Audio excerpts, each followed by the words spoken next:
Voilà, on est devant la cathédrale de Strasbourg. Alors je trouve Clémence qui est habillée tout en blanc. Elle n'a pas de farine sur pas encore. Elle a été nettoyée, elle est en classe prépa et elle est là en train de héler les chalands. Alors qu'est-ce que c'est qu'une journée d'intégration pour quelqu'un qui va rentrer, qui se prépare à rentrer dans une grande école? C'est une soirée importante où les deuxièmes années nous intègrent et puis voilà. Alors avant on parlait de bizutage, ça n'existe plus le bizutage? Non, le bizutage est maintenant interdit par la loi. Donc c'est plutôt une intégration.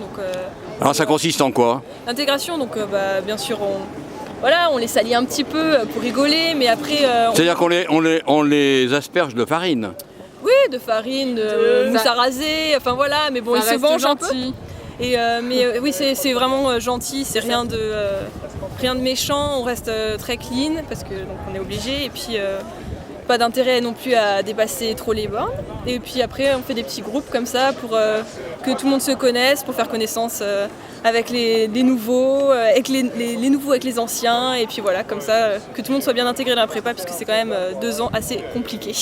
Assez compliqué et assez dur. Alors il faut se défouler un grand peu avant. Alors Clémence, ça consiste en quoi finalement une classe préparatoire?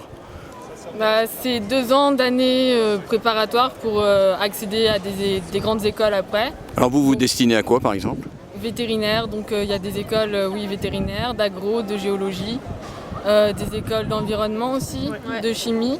Biotechnologie. Donc il y a vraiment plein d'écoles. C'est ce qui est bien avec les classes prépa, c'est qu'on a encore un bon choix à la fin.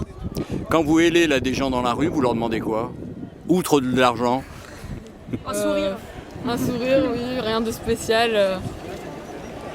Oui, on leur demande de s'intéresser un peu à nos études, à ce qu'on fait. Et puis déjà, on les aborde en leur parlant d'où on vient, de ce qu'on fait.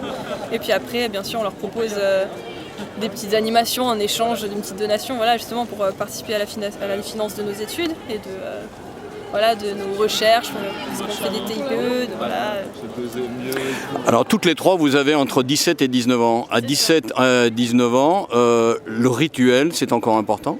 Les traditions, elles restent. Dans les deuxièmes années, il y a les parrains qui vont avoir des fillots, il y a des traditions. Ça marque vraiment l'entrée dans la post-bac.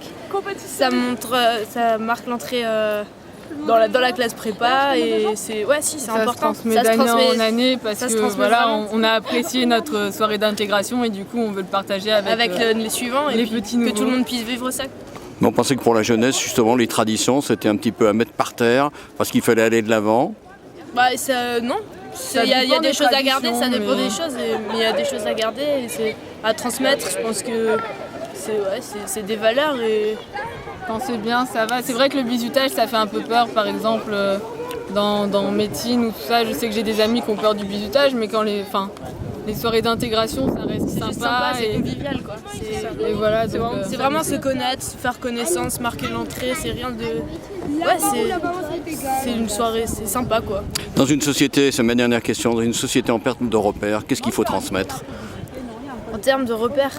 Non, en perte de repères aujourd'hui. Perte de repères. L'entraide entre les élèves, qu'il n'y ait pas de compétition, qu'il y ait vraiment une bonne ambiance, qu'on s'entraide tous. Que tout le monde se connaisse, tout le monde s'apprécie, qu'il n'y ait pas de tension, quoi.